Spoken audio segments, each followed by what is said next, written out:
한 해가 새롭게 시작될 때에는 새로운 마음을 먹고 다짐을 하고 계획을 세우고 한 해를 시작하게 되는데, 이 올해는 좀 예전과 다른 다른 모습으로 한 해를 시작하게 되는 것 같아요. 왜냐하면 우리 송구영 씨 예배 때도 그렇고 지난주가 첫째 주였는데요. 코로나 때문에 영상으로 이렇게 예배를 드리니까 뭐가 한 해가 잘 마무리되고 한 해가 시작되는 그런 느낌이 아니라 뭐가 예배를 드리면서도 참 아쉽고, 지난주가 첫째 주였는데요. 제가 이 목사이면서 설교자인데 첫째 주 예배 드리기가 참 어렵더라고요. 이렇게 한 해를 시작하는 건가, 이런 마음이 이렇게 들고 굉장히 답답하고 마음이 참 솔직하게 마음이 참 어려웠습니다. 아마 여러분들도 마찬가지실 것 같아요. 한 해를 시작하기는 하는데 이렇게 한 해를 시작을 하는구나. 아마 한 번도 느껴보지 못했던 그런 마음을 아마 가지셨을 것 같습니다. 영상을 제가 하나 보다가 짧은 한 2분짜리 영상을 봤는데요. 아일랜드에 있는 여자 전국 대학 아일랜드 전국 대학생 체육대회 여자 1200m 계주 한 바퀴를 도는 게 이제 400m니까 4명이서 400m씩 한 바퀴씩 도는 이 400m 릴레이 계주 영상인데요. 그 영상을 보고 이 마음 가운데 이 작은 깨달음을 하나님이 좀 얻게 하셨어요. 그래서 그 영상을 좀 같이 한번 보도록 하겠습니다. 우리 영상을 같이 한번 보실까요?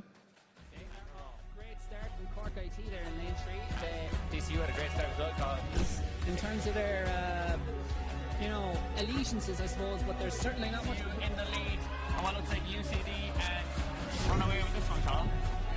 It looks like Alana CU on the outside, probably in third place. CIT at the moment in second as I nearly fall off the balcony. I'll step forward, it's safe. Same time, Tom. It is. Look. UCD easily away with this one at the moment as they look to hand over. So I think that's Ellie Hardy down there. Right way up to second now. DCU still fighting their way to the handover here. To go DCU and CIT battling. There's elbows. It's a destruction derby out there, Colin. CIT, look, they're going by again. Ellie Harden, who I'm not being known as a 400-meter runner, better known as Who knows? Who knows? That's for later. This is all about the UCC, then Trinity, and then out the back it looks to be a low night tea. But here we go. Final changeover. UCD with about a 30-meter lead here. It's going to be very, very difficult for Michelle Finn here. Future Olympian to rein this one in. She's got too much of a gap. Can she hold out? The big battle here for second, Colin.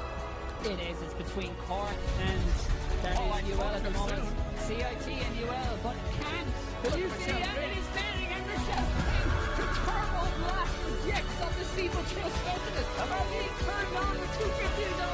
8 meters to get there. 6 meters. She's going to go past the UCD and they're on their feet. Michelle Finn, the future Olympian, powers on by. Here comes CIT. Another effort in the home stretch. Here comes UCC. I think we're going to get first, Colin. UCC from the depths of hell. They're popping through. Oh, Michelle Finn is dying.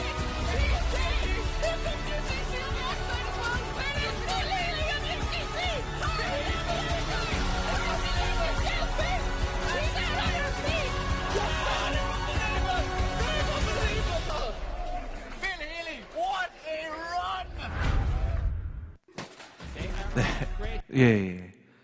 좀 정신 없으셨죠? 예. 이제 1번 주자가 너무 빨리 달려가지고 따라잡을 수 없을 만큼 이제 앞서 나간 거예요. 근데 마지막 주자 때 2번 주자가 막 격차를 이제 좁혀옵니다. 해설자가 8m입니다, 5m입니다. 드디어 앞섰습니다 했는데 2번 주자가 1번 주자를 앞질러서 우승하는 것 같더니 세 번째 주자가 치고 올라와서 2번 주자를 이겼는데요. 결국에는 우승한 건 세 번째 주자도 아니고요. 제가 뒤에서부터 봤는데요. 5번째로 달리던 사람이 치고 올라와서 결승을 1등으로 끊고 그냥 엎드려져 버리는 거예요. 네. 여러분들이 이제 어떤 감동을 받으신지 모르겠지만 이게 사실은 이제 운동을 해보시는 분들은 알겠지만 이렇게 되기가 참 쉽지 않거든요. 2번 주자가 그냥 1번 주자를 큰 격차를에도 불구하고 이겼다. 이래도 참 대단할 텐데 2번 주자가 1등으로 들어오는가 보다 하는데 세 번째 주자가 바로 들어와서 야, 이거 세 번째 주자가 1등을 하네 하고 생각했는데 마지막 다섯 번째로 5등으로 달리던 거의 한 반바퀴 차이가 나던 사람이 앞질러가지고 결국은 1등을 하고 그냥 쓰러져 엎드려 버리는 이 모습을 보면서 제 마음 가운데 야, 이게 끝까지 포기하지 않고 달리는 것이 참 중요하구나. 끝까지 달리지 않고 한 반바퀴 정도 차이가 나면 포기하기 쉽잖아요. 우리가 사실은 힘이 없어서 포기하는 게 아니라 그 거리 때문에 포기를 하는 거죠. 아, 저걸 어떻게 땡겨서 이길 수 있겠어 하는 마음으로 이제 스스로 포기하게 되는 게 일반적인 모습인데, 끝까지 포기하지 않고 5등이 4등, 3등, 2등, 1등을 이겨서 마지막에는 결승선을 1등으로 넘어가고 쓰러져 버리는, 이 모습이 이제 방금 보신 영상이라는 거죠. 아, 끝까지 포기하지 말아야 되겠구나. 최선을 다해서 노력을 해야 되겠구나. 여러분, 여러분의 삶의 자리에서 끝까지 포기하지 않고 기도하고, 끝까지 포기하지 않고 예배하고, 끝까지 포기하지 않고 말씀을 붙잡고 살아가는 금호중앙교회 모든 성도님들이 되시기를 축복합니다. 우리가 지금은 뭐 몇 등으로 달리고 있는지 몰라요. 하지만 우리가 끝까지 포기하지 않고 달리게 되면 우리도 언젠가 결승선을 1등으로 들어가게 되는 그런 놀라운 영적인 싸움에서 1등을 하게 되는 그런 놀라운 은혜가 있게 될 줄 믿습니다.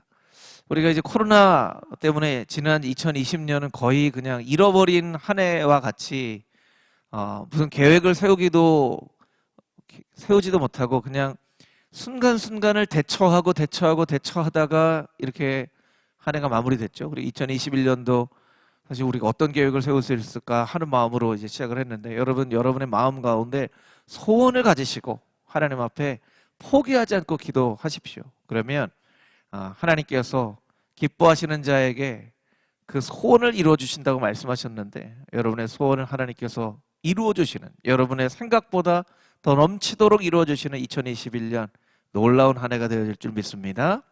아멘. 올해 우리에게 주신 표가 하나님의 성전을 세우게 하소서죠. 우리 몇 번 같이 했지만 우리 가정에서 예배를 드리시는 분도 우리 같이 한번 저를 따라서 한번 해보도록 하겠습니다. 하나님의 성전을 세우게 하소서. 다시 한번 해보겠습니다. 하나님의 성전을 세우게 하소서. 하나님의 성전, 우리 가운데 세워야 할 하나님의 성전이 무엇인가, 그것을 고민해 봐야 되겠죠. 그래서 금요 심야 예배에 1월, 2월 동안에는 이 성경에 나와 있는 교회, 로마서의 모습을 통하여서 로마 교회, 갈라디아서를 통해서 갈라디아 교회, 에베소서 말씀을 통하여 에베소 교회, 빌립보서 말씀을 통하여 빌립보 교회, 성경에 나와 있는 특별히 신약에 있는 하나님의 교회들의 모습을 이렇게 함께 살펴보는 시간을 가져보려고 합니다. 오늘은 첫 번째 시간인데요, 로마에 있는 교회, 특별히 하나님께 헌신하는 로마 교회, 로마 교회의 특징 중에 하나, 하나님께 헌신하는 그런 교회의 모습입니다. 그 모습을 함께 말씀을 통해서 좀 살펴보기를 원합니다. 사도 바울은 로마로 가고 싶어 했습니다. 그래서 가이사에게 상소를 했죠. 사도행전 26장 말씀에 보면 아그리빠 왕이, 분봉왕이죠. 아그리빠 왕이 베스토에게 이런 얘기를 합니다. 이 사람이 가이사에게 상소만 하지 않았더라도 당장 석방이 되었을 텐데, 이 사람이 로마 시민권을 가지고 가이사에게 상소를 했기 때문에 참 안타깝게 석방되지 못하고 로마까지 죄인의 모습으로 끌려가야 되는구나. 굉장히 안타까운 마음, 오히려 아그리빠가 안타깝게 참 상소만 하지 않았어도 석방이 될 텐데, 그런데 사도 바울은 석방되는 걸 원하지 않았어요. 로마로 가는 걸 원했죠. 죄인의 신분으로서라도 로마로 가기를 원했던 것이죠. 로마로 가기 원했던 이유 중에 하나는 로마에 있는 교인들을 보기 위함이었지만, 동시에 당시에 땅끝이라고 생각을 했던 스페인, 성경에는 서바나라고 되어 있죠. 스페인에 복음을 증거하러 가려고 했는데, 그 스페인의 복음을 증거하러 가는 그 도중에 로마에 들려서 로마에 있는 교인도 위로를 하고 로마에 있는 교인들의 도움도 받고, 이런 마음이 있었던 것이죠. 그것이 로마서 15장 23절 24절 나와 있습니다. 우리 자막으로 같이 한번 읽어보도록 하겠습니다. 시작. 이제는 이 지방에 일할 곳도 없고 또 여러 해 전부터 어디든 언제든지 서반으로 갈 때에 너희에게 가기를 바라고 있었으니 이는 지나가는 길에 너희를 보고 먼저 너희와 사귐으로 얼마간 기쁨을 가진 후에 너희가 그리로 보내주기를 바랍니다. 아멘. 사도 바울은 땅끝까지 가려고 했어요. 왜냐하면 예수님이 땅끝까지 이르러 증인이 되라고 하셨기 때문이죠.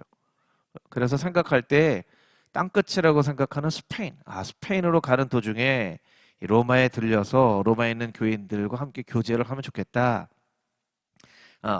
또 로마서에 보면 조금 더 구체적으로 로마에 가고 싶어 했던 목적들이 나오기도 하는데요. 로마에 있는 성도들을 만나서 사도 바울에게 주셨던 하나님의 은사를 좀 나눠주고자 했다. 이런 말씀들이 로마서 1장에 나오죠. 은사를 나눠주기를 원했어요.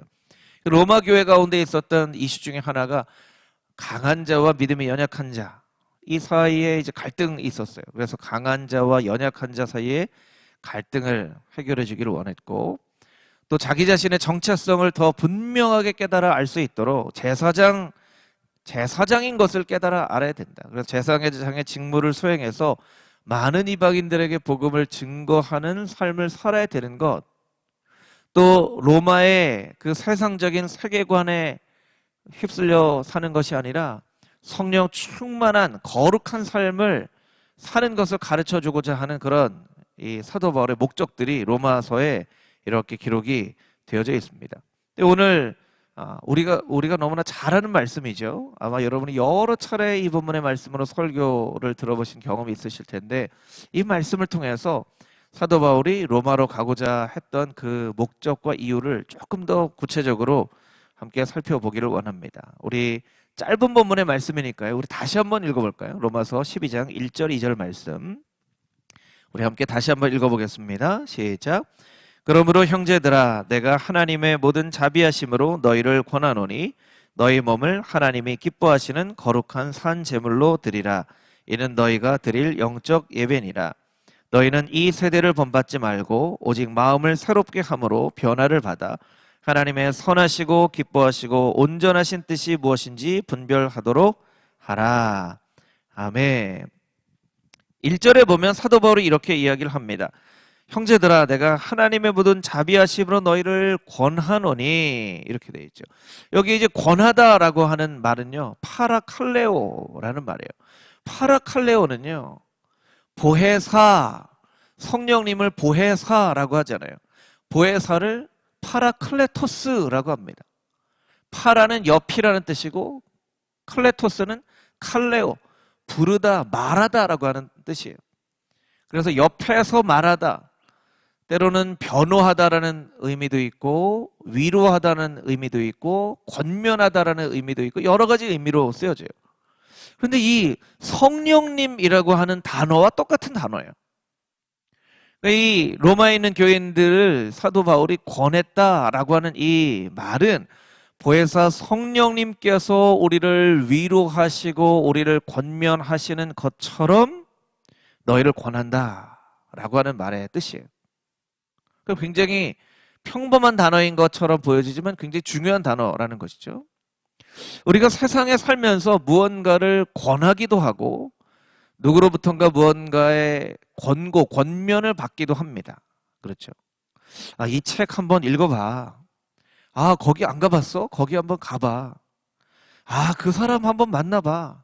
이 일 한번 해봐. 그런 권면을 많이 받게 되기도 하죠. 여러분도 아마 이번 한 주간 살면서 그런 권면을 받으신 그런 적이 있으실 거예요.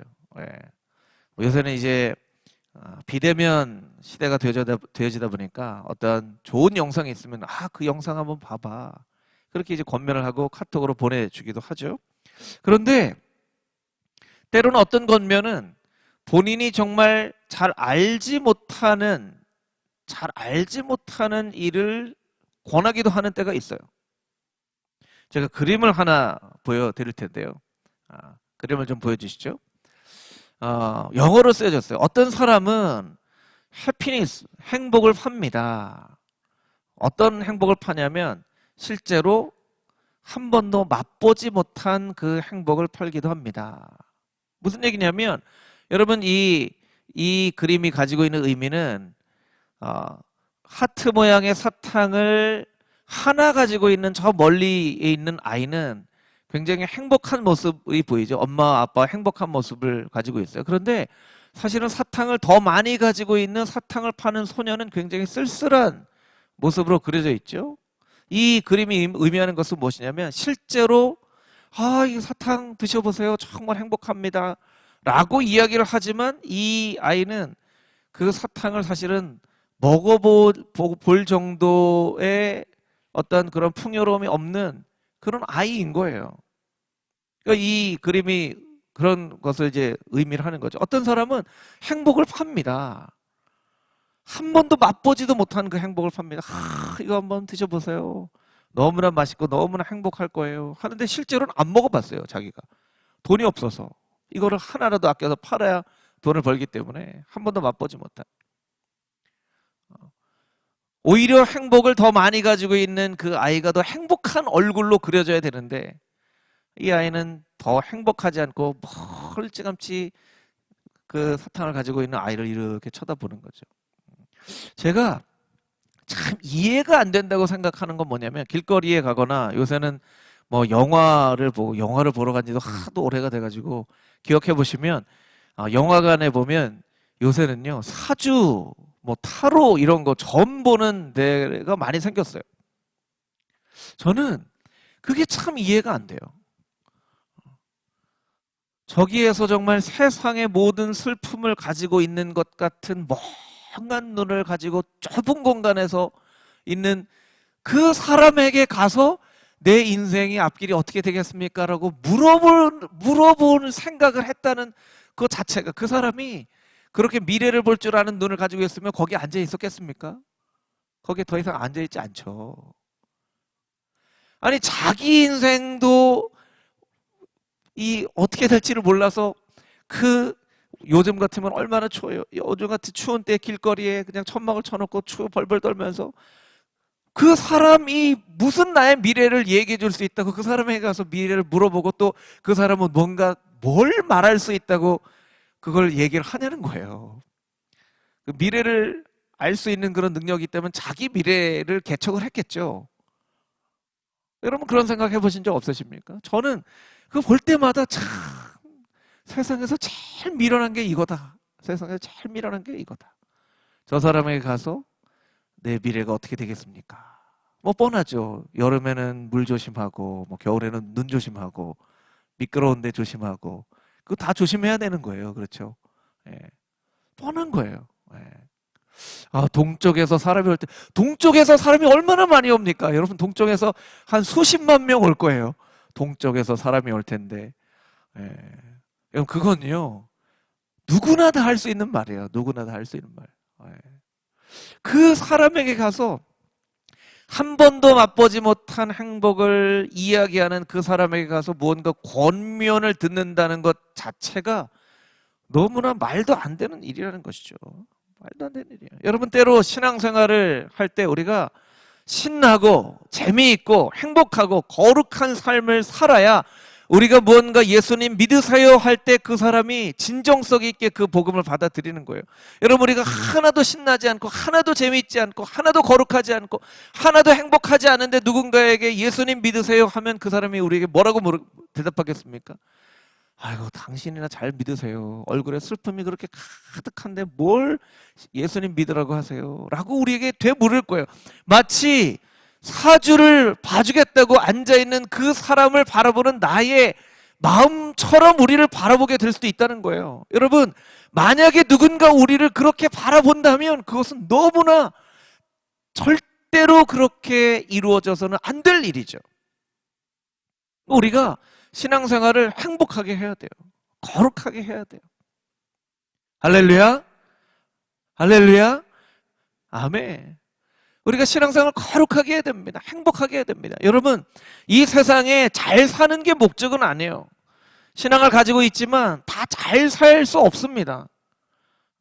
신앙을 가지고 있지만 건강이 약해질 때도 있어요. 형통하지 못할 때도 있어요. 그런데 여러분 우리가 좀 욕심을 가지고 하나님 앞에 간절한 마음으로 간구할 필요는 있어요. 하나님, 이게 인생의 목적은 아니지만 좀 제가 하는 일이 잘 되게 하셔서, 우리의 자녀들이 좀 잘 되게 하셔서, 내가 좀 행복하게 하셔서 내가 누군가에게 예수님 믿어보세요 하는 그 말에 진정성이 담겨져서 그 복음이 능력 있게 선포되어질 수 있도록 좀 저에게 복을 주십시오 라고 우리가 기도할 필요는 있어요.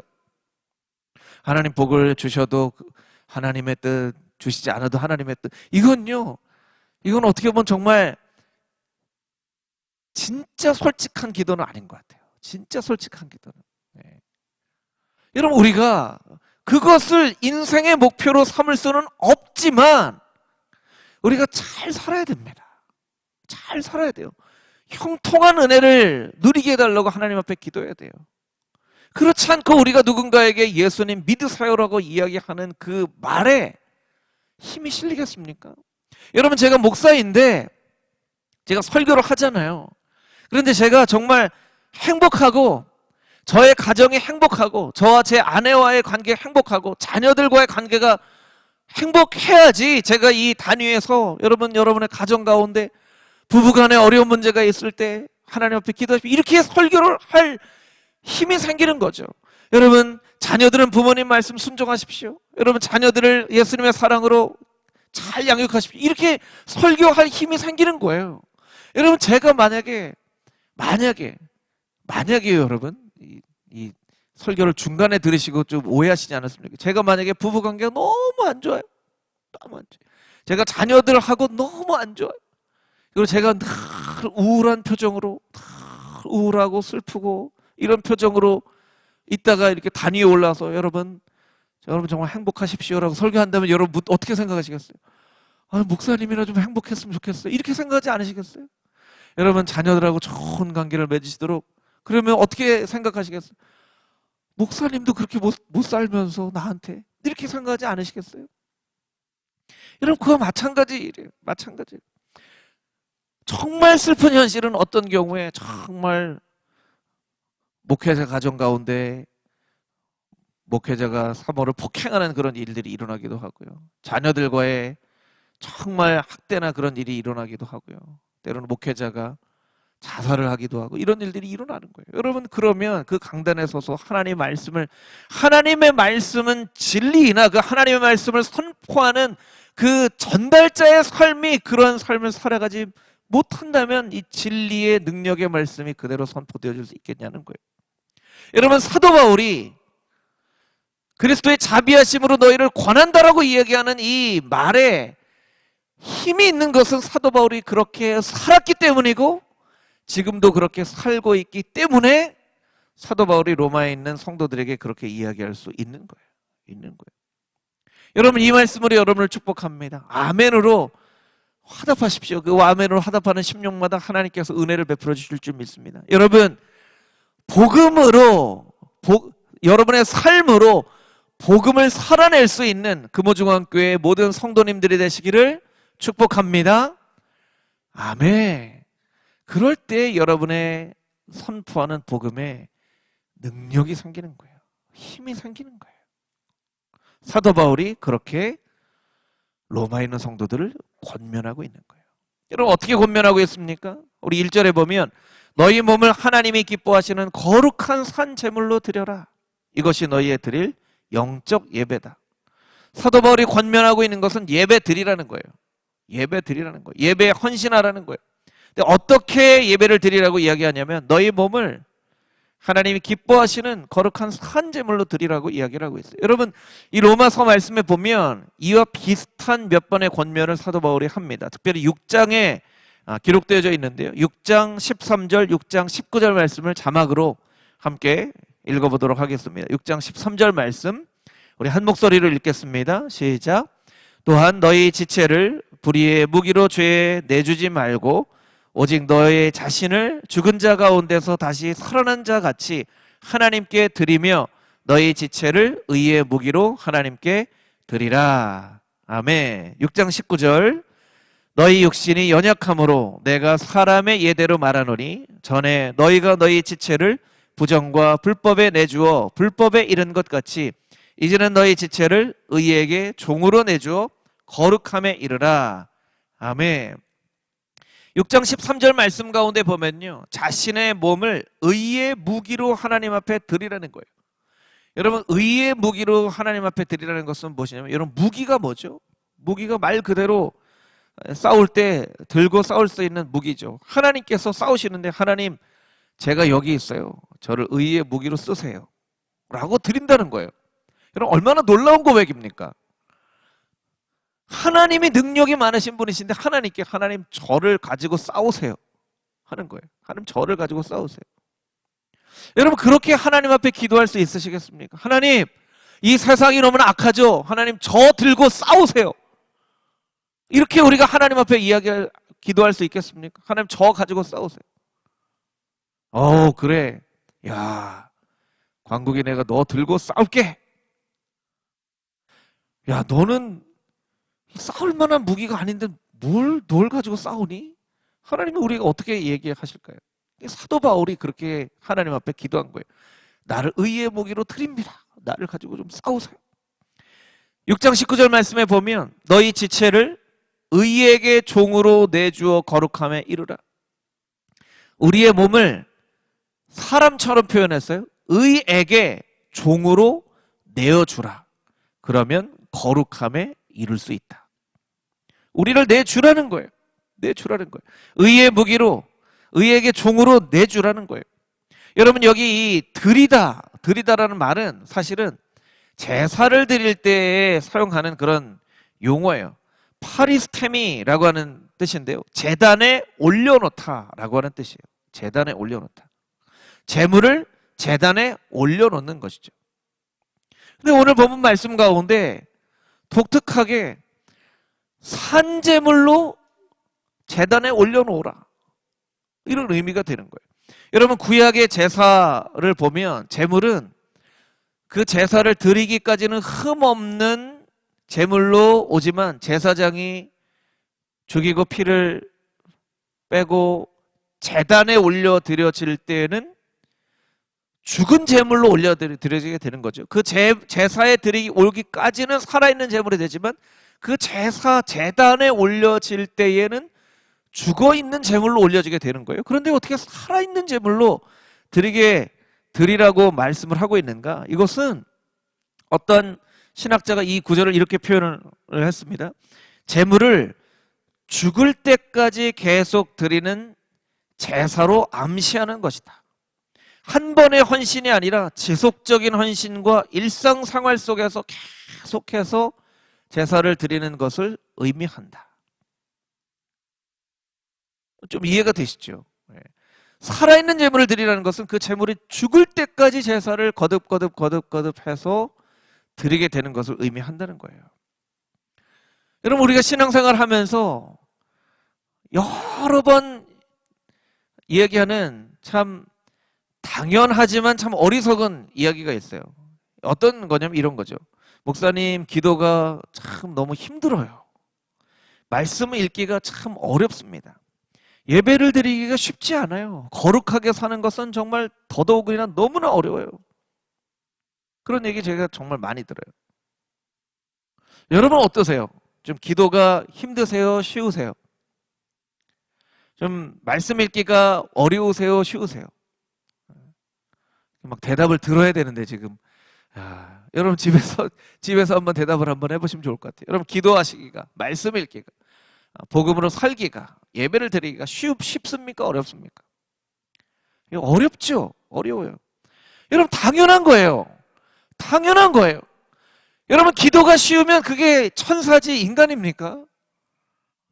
여러분, 예배가 쉬우면 그 예수님이죠.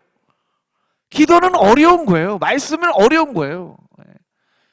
신학교에서 신학교육을 받고 오랫동안 설교도 하고 하지만 저는 이제 지난 연말에 71일 동안 성경 읽기가 끝나고 나서 또 성경을 읽기 시작하는데, 또 성경을 읽으니까 또 레위기 민수기 말씀을 읽으면 이 말씀 무슨 뜻이지 하는 말씀이 또 있어요. 어려워요. 여전히 어려워요. 여전히 어렵습니다.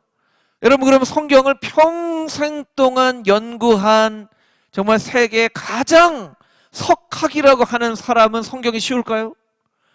그 사람 성경이 어려울 거예요. 여러분 성경이 당연히 어렵습니다. 기도가 어렵습니다. 신앙생활 하기가 어려운 거예요. 여러분 어렵기 때문에 그러면 포기하시겠어요? 목사님 기도가 너무 어려워서 저는 이제 기도 안 할래요. 하겠습니까?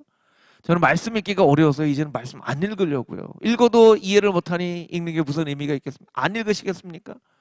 예배를 드리는 게 어려워서 이 대면 예배를 드려도 참 힘든데 비대면으로 예배를 드리니까 예배 드리기가 너무 어렵습니다. 집에서 혹은 직장에서 혹은 어떤 곳에서 예배를 드려도 이게 예배를 드리는 건지 잘 모를 때가 많고 여러분 그래서 예배 안 드리시겠어요?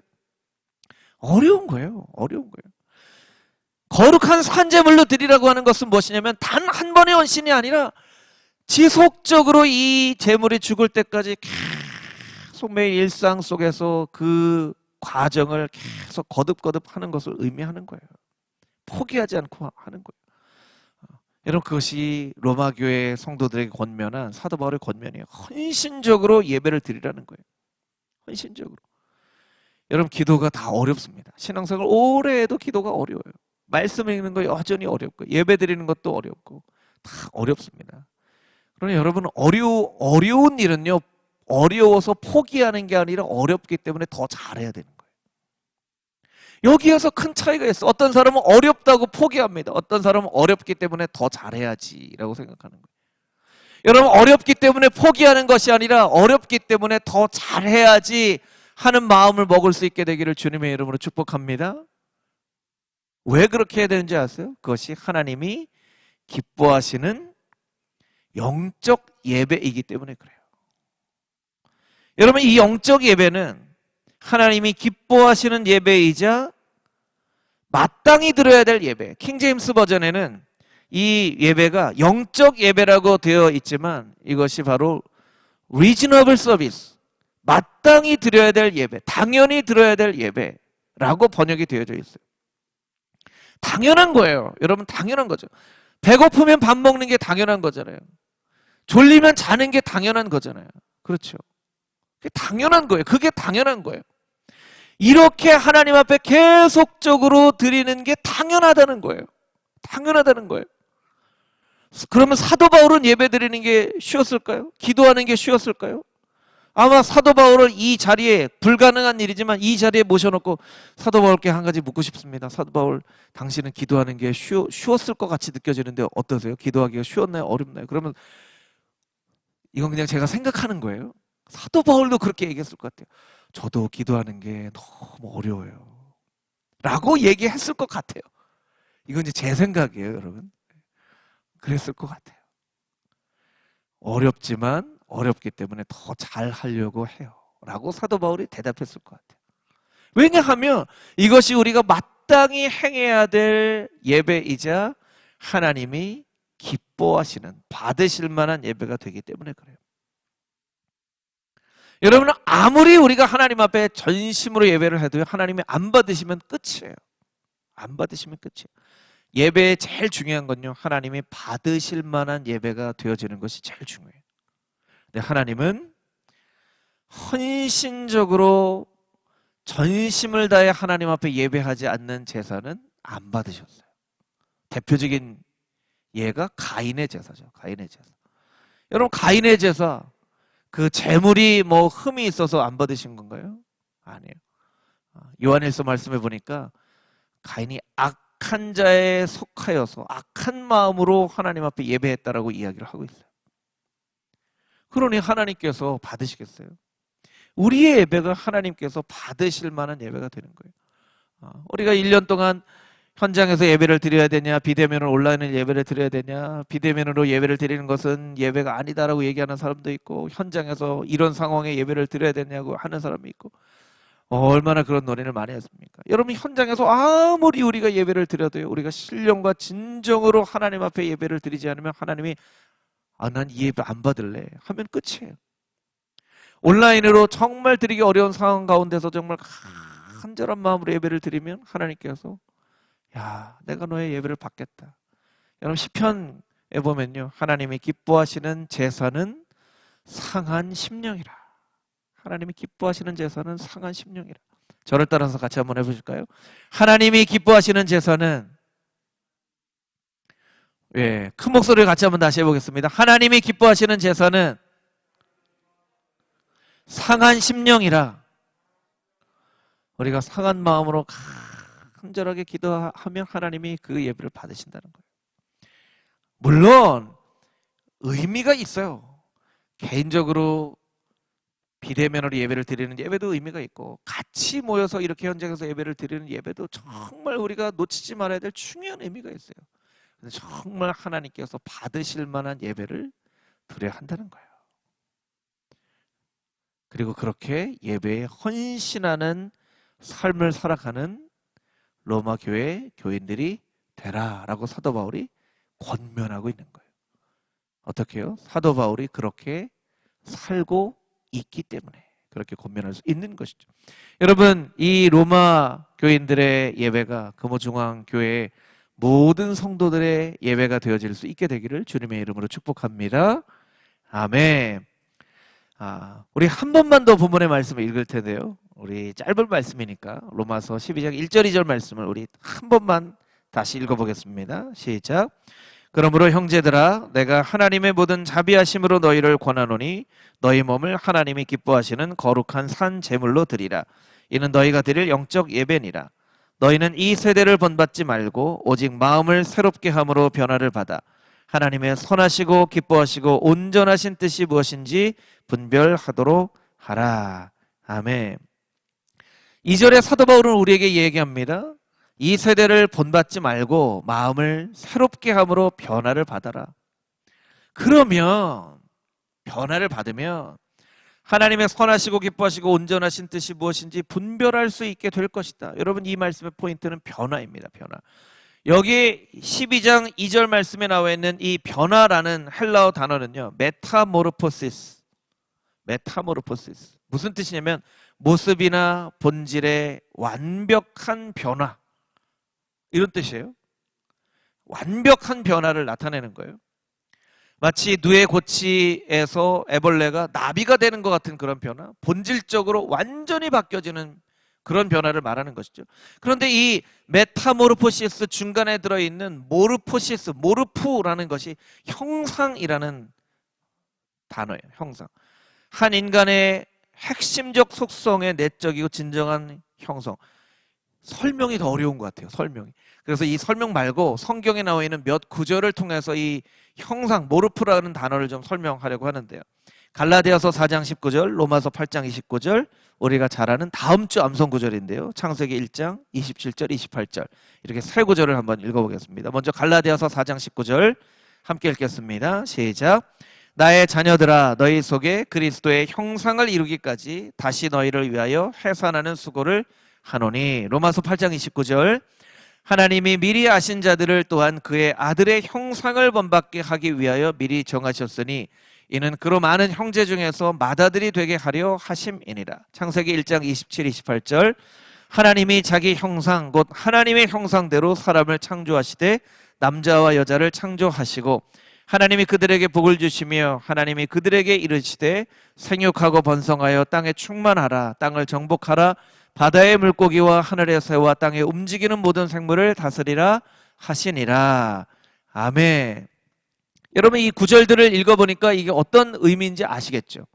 그리스도의 형상, 그 아들의 형상, 특별히 하나님의 형상, 그 형상대로 변화를 받는 거예요.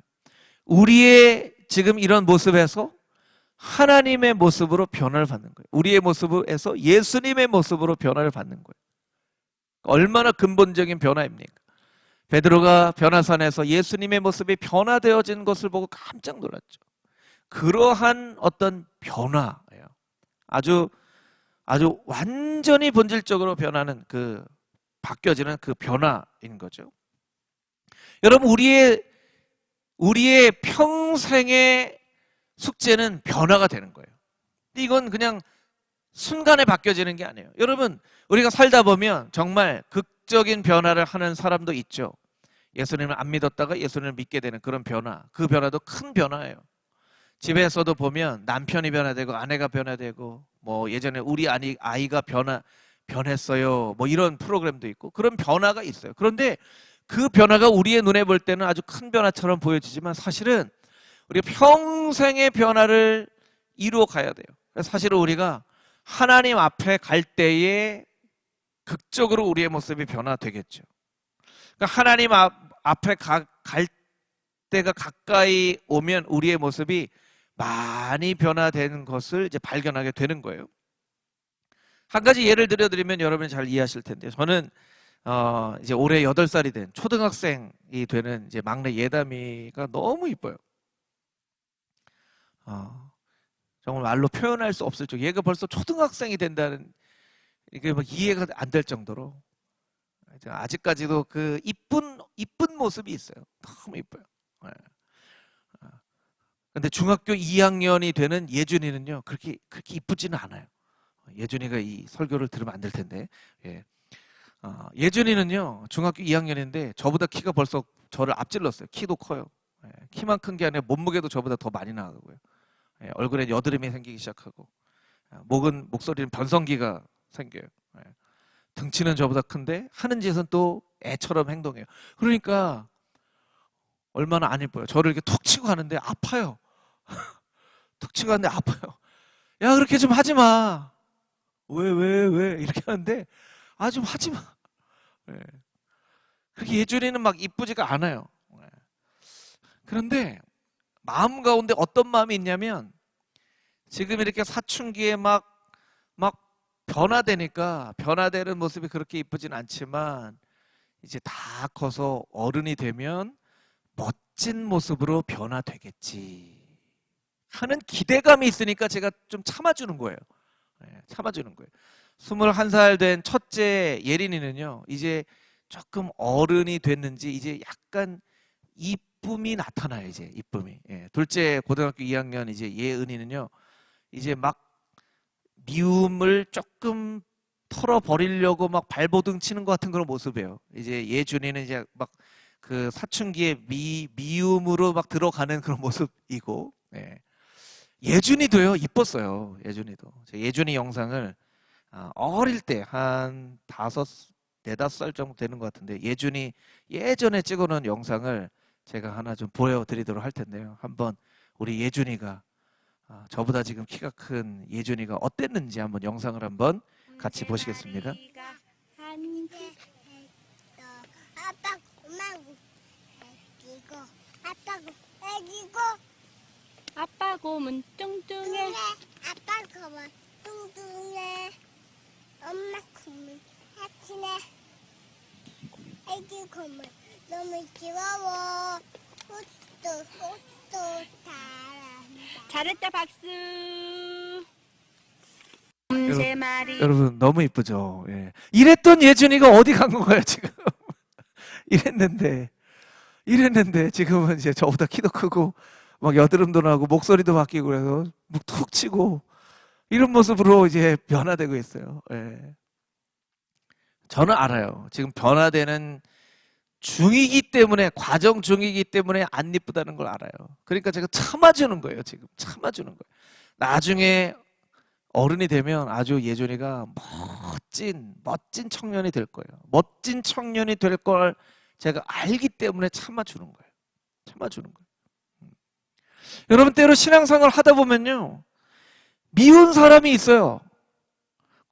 말도 어떻게 그렇게 밉게 하는지, 행동도 어떻게 그렇게 밉게 하는지 미운 사람이 있어요. 여러분, 금호중앙교회 안에도 그런 미운 사람이 있는지 모르겠어요. 여러분에게.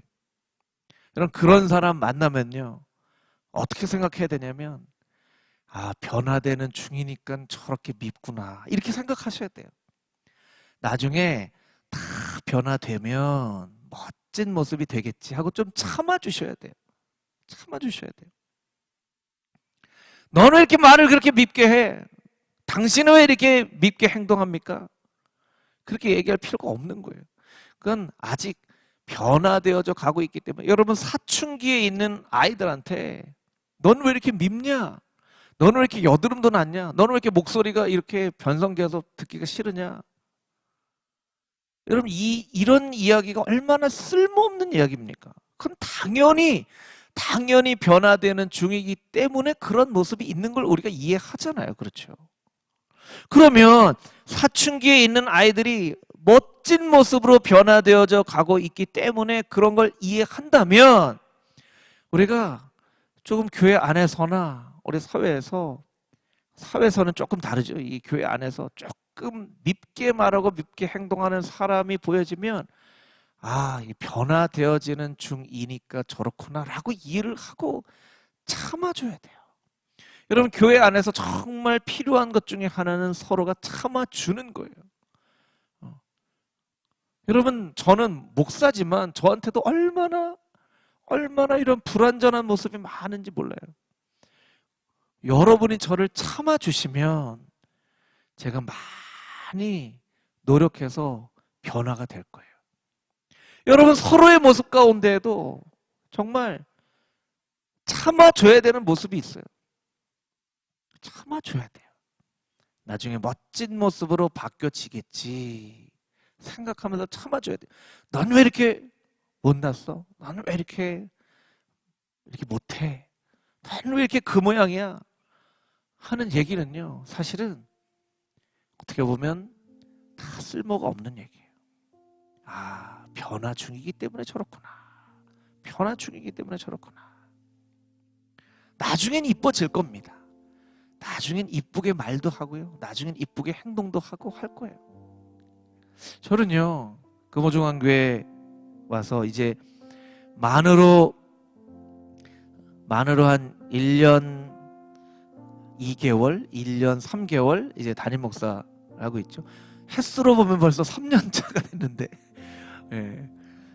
정말 이 짧은 시간 동안에 신방도 제대로 할 수가 없고 참 깊이 성도님들을 교제해야 되는데 참 그렇지 못해서 안타까운 마음이 들지만, 제가 이렇게 보면서 참 제일 아름답고 제일 멋지고, 뭐 이런 표현을 할 수 있을지 모르겠지만 제일 이쁜 분들이요, 나이가 지긋이 많으신 우리 권사님, 장로님, 집사님들 보면 그런 마음이 들어요. 물론 육체적인 모습은 쇠약하고 인간적인 모습으로 볼 때의 어떤 그런 아름다움이 아니죠. 그런데 그분들의 모습이 정말 얼마나 아름답고 그냥 보기만 해도 미소가 생겨지는 그런 아름다움을 가지고 계신지 몰라요. 많이 변화되었기 때문이죠.